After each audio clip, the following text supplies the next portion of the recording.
अस्सलाम वालेकुम स्टूडेंट्स, कैसे हैं आप सब। लास्ट लेक्चर में क्वेश्चन नंबर 1 डिस्कस किया एक्सरसाइज 1.1 का। अब डिस्कस कर रहे हैं 1.1 का क्वेश्चन नंबर 2। क्वेश्चन नंबर 2 में उन्होंने लिखा हुआ है represent the following numbers on a number line. हमने जो नीचे नंबर्स दिए हुए हैं उनको हमने नंबर लाइन पे रिप्रेजेंट करना है, ठीक है। अब वो हमारे पास रैशनल नंबर्स भी हैं, उसमें इरेशनल नंबर्स भी इंक्लूड हैं, ठीक है। अब यहाँ पे देखिए ना, नंबर लाइन हमारे पास क्या होती है, एक बिल्कुल स्ट्रेट हमारे पास लाइन है, बिल्कुल स्ट्रेट। अब इसको हमने मतलब कि क्या करना है, नंबर लाइन पे शो करना है, रिप्रेजेंट करना है। अब यहां पे कैसे रिप्रेजेंट करेंगे, ये हमारे पास 0 1 2 एंड 3 -1 -2। अब मोस्टली बच्चों के माइंड में ये कॉन्सेप्ट आ जाता है कि जितने नंबर पॉजिटिव हैं उतने ही नेगेटिव होने चाहिए। इस एरो का मतलब है बेटे ये इस तरफ नंबर चलते जा रहे हैं, इस एरो का मतलब है इस तरफ चलते जा रहे हैं, ठीक है। तो जितने मर्जी पॉजिटिव लिख लें, जितने मर्जी नेगेटिव लिख लें, इससे कोई इशू नहीं है। अब यहां पे सिर्फ और सिर्फ वो नंबर्स लाजमन होने चाहिए जिनको आपने रिप्रेजेंट करना है, ठीक है। तो यहां पे हमने स्क्वायर रूट 2 को रिप्रेजेंट करना है, तो जब स्क्वायर रूट वाले नंबर्स नंबर लाइन पे रिप्रेजेंट करने हो तो वहां पे हम पाइथागोरस थ्योरम अप्लाई करते हैं, जिसमें स्क्वायर रूट वाली वैल्यू को हम कंसीडर कर लेते हैं कि ये हमारे पास हाइपोटेनियस है। अब हाइपोटेनियस स्क्वायर रूट 2 है, पहली कंडीशन। जो नंबर गिवन होगा स्क्वायर रूट में वो हाइपोटेनियस होगा।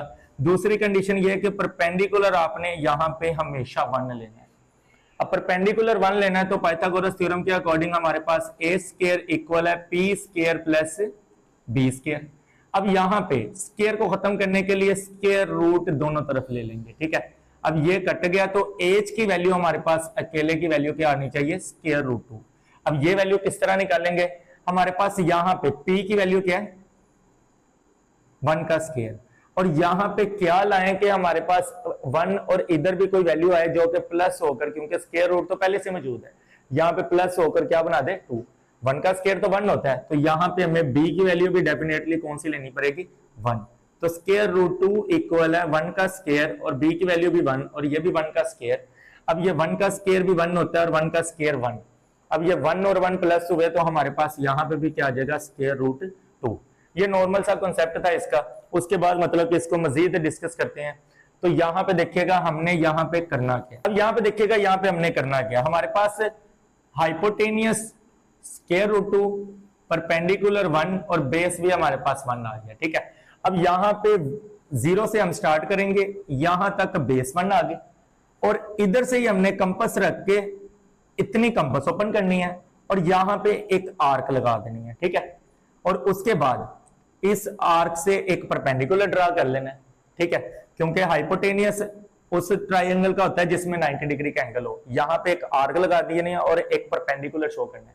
अब अगेन यहां पे एक्सप्लेन कर देता हूं कि ये आर्क आपने लगाने किस तरह है। आपने यहां पे 0 से 1 तक आपने बिल्कुल एक लाइन ली, ये हमने 0 से लेकर 1 तक ये बेस बना लिया। अब उसके बाद हमने क्या करना है, यहां पे जितनी मतलब कि जारी बात है बेस लिया उतना ही हमने क्या करना है, यहां पे परपेंडिकुलर, दोनों सेम है। तो अब यहां पे हमने परपेंडिकुलर ड्रा करना है।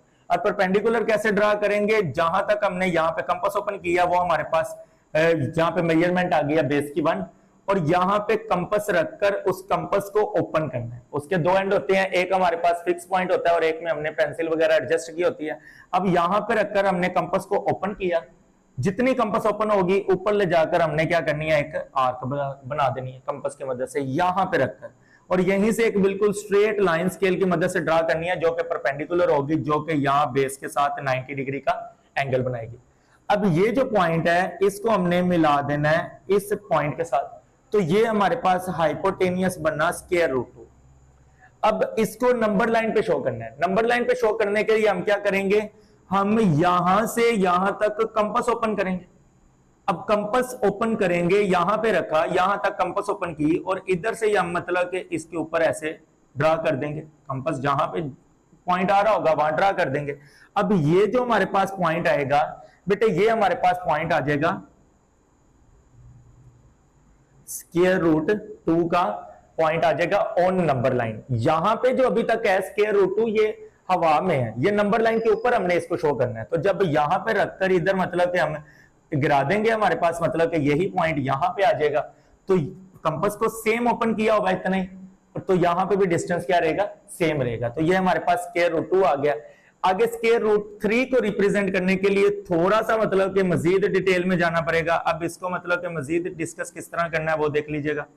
0 -1 -2 1 2 एंड 3, ये हमारे पास स्क्वायर रूट 3 है। अब इसके लिए सेम उसी तरह अगर मैं बात करूं तो मेरे पास हाइपोटेनियस स्क्वायर रूट 3 है। अब पाइथागोरस थ्योरम लगाता हूं, a square is equal to p square plus b square. Perpendicular हमने यहां पे क्या रखना है, स्क्वायर रूट ले लिया, परपेंडिकुलर हमने 1 रखना है। इधर वैल्यू हमारे पास क्या आनी चाहिए, स्क्वायर रूट 3 आनी चाहिए। 1 का स्क्वायर हमारे पास क्या होता है 1, और यहां पे कौन सी वैल्यू आए कि जो हमारे पास वैल्यू क्या बना दे, 3 बना दे स्क्वायर रूट के अंदर। अगर मैं यहां पे 2 लेता हूं तो 2 का स्क्वायर तो 4 बन जाएगा, तो यहां पे मुझे 2 चाहिए जो कि 1 के साथ प्लस होकर 3 बनाएगा, तो यहां पे मैं वैल्यू ले लूंगा स्क्वायर रूट 2, तो स्क्वायर रूट 2 का स्क्वायर क्या हो जाएगा 2। अब ये स्क्वायर रूट 3, अब ये 1 का स्क्वायर 1 है और 1 और 2 प्लस होंगे तो हमारे पास क्या आ जाएगा स्क्वायर रूट 3। अब इसका मतलब हमारे पास हाइपोटेनियस जो है वो स्क्वायर रूट 3 है, परपेंडिकुलर हमने क्या लेना है 1, और हमारे पास बेस क्या आ रही है स्क्वायर रूट 2। अब यहां पे हमने बेस ले लेनी है स्क्वायर रूट 2। अब बेस हमारे पास क्या है स्क्वायर रूट 2। अब स्क्वायर रूट 2 पहले हमने एज अ हाइपोटेनियस लिया है, सेम उसी तरह मतलब कि हम ड्रा करेंगे, सेम उसी तरह हाइपोटेनियस हमने ड्रा किया जो हमने प्रीवियस क्वेश्चन में किया था, प्रीवियस पार्ट में किया था, ठीक है। उसी को हमने यहां पे क्या करना है, उसी की मदद से एक परपेंडिकुलर ड्रा कर देना यहां पे। ये हमारे पास स्क्वायर रूट 2 आया था। अब स्क्वायर रूट 2 को हमने बेस बनाना है, तो यहां पे परपेंडिकुलर ड्रा करेंगे जो कि इसके साथ 90 डिग्री का एंगल बनाएगा, और वो परपेंडिकुलर कितना होना चाहिए, उसकी मेजरमेंट 1 होनी चाहिए, ठीक है। अब ये परपेंडिकुलर ड्रा किया है, इसकी मेजरमेंट 1 है, तो फिर हमारे पास ये वाला जो मतलब के पॉइंट आ जाएगा, ये हमारे पास आ जाएगा स्क्वायर रूट 3। ये पॉइंट हमारे पास क्या आ जाएगा स्क्वायर रूट 3, क्योंकि स्क्वायर रूट 2 हमने बेस ले लिया, परपेंडिकुलर 1 ले लिया, तो पाइथागोरस थ्योरम अप्लाई करेंगे तो हमारे पास हाइपोटेनियस क्या आ जाएगा स्क्वायर रूट 3। अब इसी हाइपोटेनियस को हमने शो करना है नंबर लाइन पे, तो यहां से यहां तक कंपास ओपन करेंगे और एक आर्क ड्रा करेंगे जो कि हमारे पास ऑलमोस्ट जाएगी यहां से जाती हुई ऐसे। इसकी जो वैसे वैल्यू आती है स्क्वायर रूट 3 की वो 1.7 समथिंग आती है, ठीक है। तो ये हमारे पास 1 और 2 के दरमियान यहाँ पे 1.5 है, और 1.5 से थोड़ा सा आगे जाएगी जो कि हमारे पास क्या शो करेगी 1.7 को, तो ये हमारे पास स्क्वायर रूट 3 की यहाँ पे लाइन शो हो जाएगी, ठीक है। ये हमारे पास आ गया पॉइंट, तो ये हमारे पास जो पॉइंट आएगा इसको हम यहाँ पे क्या कह देंगे कि ये हमारे पास square root 3 on number line show हो गया। उसके बाद चलते हैं थर्ड पार्ट पे। अब यहां पे ये जो नंबर यूज हुए हैं इन नंबर्स को हम कहते हैं कंबाइंड फ्रैक्शंस। इन नंबर्स को क्या कहते हैं कंबाइंड फ्रैक्शंस। अब कंबाइंड फ्रैक्शन को पहले रीड करना सीख लेते हैं। 4 होल 1/3 इसको रीड किया जाता है 4 होल 1/3। अब इसको नंबर लाइन पे किस तरह रिप्रेजेंट करना है वो देख लीजिएगा जरा। तो नंबर लाइन पे रिप्रेजेंट करना है, यहां वाली वैल्यू देखिएगा तो कंबाइंड फ्रैक्शन में यहां वाली वैल्यू हमारे पास 4 है, तो जो यहां पे वैल्यू होगी नंबर लाइन वहीं से स्टार्ट करेंगे। अब मैं यहां पे 0 इधर रख लेता हूं, 0 -1 माइनस में मुझे नंबर नहीं चाहिए तो मैं नहीं ले रहा यहां पे नंबर, ठीक है। उसके बाद 1 2 3 4 5। अब जो यहां पे नंबर होगा नंबर लाइन वहीं से बनानी है। यहां पे नंबर 4 है तो नंबर लाइन 4 से ही स्टार्ट करनी है बनाना, लेकिन 0 की तरफ नहीं जाना। जहां पे से भी स्टार्ट करनी है 0 की तरफ नहीं जाना। तो 4 से स्टार्ट करनी है तो 0 से ऑपोजिट इधर जाना पड़ेगा, तो आगे हमारे पास नंबर क्या आ रहा है 5। अब ये जो नीचे वाला नंबर है इसका मतलब है कि आपने जिनके दरमियान नंबर लाइन बनानी है उनके दरमियान इतने इक्वल पार्ट्स बना लें। अब ये सर इक्वल कैसे होंगे, देखने से इक्वल लगने चाहिए। हमारे पास 3 पार्ट्स इसमें बनाने हैं, तो इसका मतलब हमने 3 लाइंस यहाँ पे लगानी है 1 2 और ये थर्ड वाली आगे लाइन लग जाएगी, ठीक है। तो अब यहाँ पे पार्ट्स देखिएगा कितने बने हैं 1 2 और 3। अब ऊपर क्या आ रहा है 1, तो इसका मतलब जो आपने यहाँ पे पार्ट्स बनाए हैं उसी के इतने वाले पार्ट पे आपने नंबर लाइन शो करनी है। ऊपर 1 आ रहा है तो यहाँ पे ये जो फर्स्ट लाइन आपने लगाई है यहाँ पे नंबर लाइन शो कर देनी है 4 होल 1/3। उसके बाद चलते हैं यहाँ पे। अब नेगेटिव नंबर्स को, नेगेटिव कंबाइंड फ्रैक्शंस को नंबर लाइन पे किस तरह रिप्रेजेंट करते हैं उसको डिस्कस कर लेते हैं। अब बेटे यहां पे देखिएगा, नेगेटिव वैल्यूज हमें चाहिए, पॉजिटिव नहीं चाहिए, तो यहां पे पॉजिटिव वैल्यू मैं कम ही ले लूंगा, ठीक है। अब यहां पे नेगेटिव वैल्यू लेता हूं -1, -2 एंड -3। अब यहां पे ये वाला जो नेगेटिव इंटीजर आ रहा है -2, तो ये हमारे पास -2 से नंबर लाइन स्टार्ट होगी, लेकिन 0 की तरफ नहीं जाना, तो 0 से ऑपोजिट जाएंगे, तो -2 से आगे क्या आ रहा है -3, तो इसके दरमियान कितने इक्वल पार्ट्स बनाएंगे 7 इक्वल पार्ट्स किस तरह बनाएंगे देखिएगा, 1 2 3 4 5 6 और ये लास्ट वाली लाइन 7। तो अगर इसके पार्ट्स काउंट करें तो 1 2 3 4 5 6 एंड 7।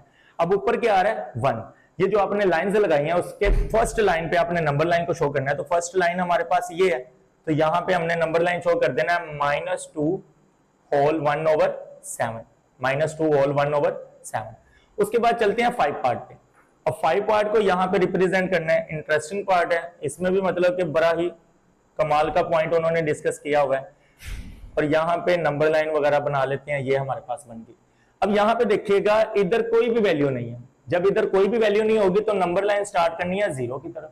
अब 0 से नंबर लाइन स्टार्ट करनी है, इधर भी जा सकती है इधर भी, तो इधर कोई वैल्यू नहीं है लेकिन साइन भी कोई नहीं है, तो जहां कोई साइन नहीं होता वहां कौन सा साइन होता है, प्लस का साइन। तो इसका मतलब 0 से किस तरफ जाना है, प्लस वाली साइड पे जाना है, तो 0 से आगे कौन सा नंबर आ रहा है 1, तो इसका मतलब 0 और 1 के दरमियान कितने पार्ट्स बना लेने हैं, 8 पार्ट्स बनाने हैं। अब यहां पे 8 पार्ट्स बनाते हैं, 1 2 3 4 5 6 7 और 8 वाला ये लास्ट वाली लाइन, ठीक है।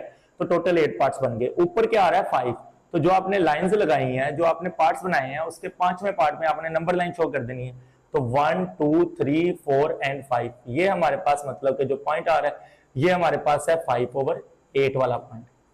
उसके बाद लास्ट पार्ट है इस क्वेश्चन का। अब यहां पे देखिएगा हमने क्या करना है, 0 1 2 एंड 3, -1 -2। अब यहां पे देखिएगा नंबर कौन सा आ रहा है 2, तो हमने नंबर लाइन कहां से स्टार्ट करनी है, 2 से स्टार्ट करनी है, और 2 से स्टार्ट करके 0 की तरफ नहीं जाना, तो 0 से ऑपोजिट जाएंगे, तो अगला नंबर हमारे पास क्या आ रहा है 3। अब इनके दरमियान पार्ट्स कितने बना लेने हैं, 4 पार्ट्स बना लेने हैं, तो हमारे पास आ जाएगा 1 2 3 और ये हमारे पास 4 है, और ऊपर वाले हमारे पास नंबर क्या आ रहा है 3, तो इसका मतलब थर्ड लाइन पे हमने नंबर लाइन शो करनी है, तो 1 2 एंड 3। तो यहां पे हम नंबर लाइन शो करेंगे तो हमारे पास आ जाएगा 2 होल 3/4। ये हमारे पास नंबर लाइन से रिलेटेड क्वेश्चन थे। इसमें मजीद कोई इशू होगा तो इंशाल्लाह डिस्कस करेंगे, और नेक्स्ट क्वेश्चन अब डिस्कस करते हैं। Ay, qué rico se ve eso, te ves como travieso, quiero probar tu beso.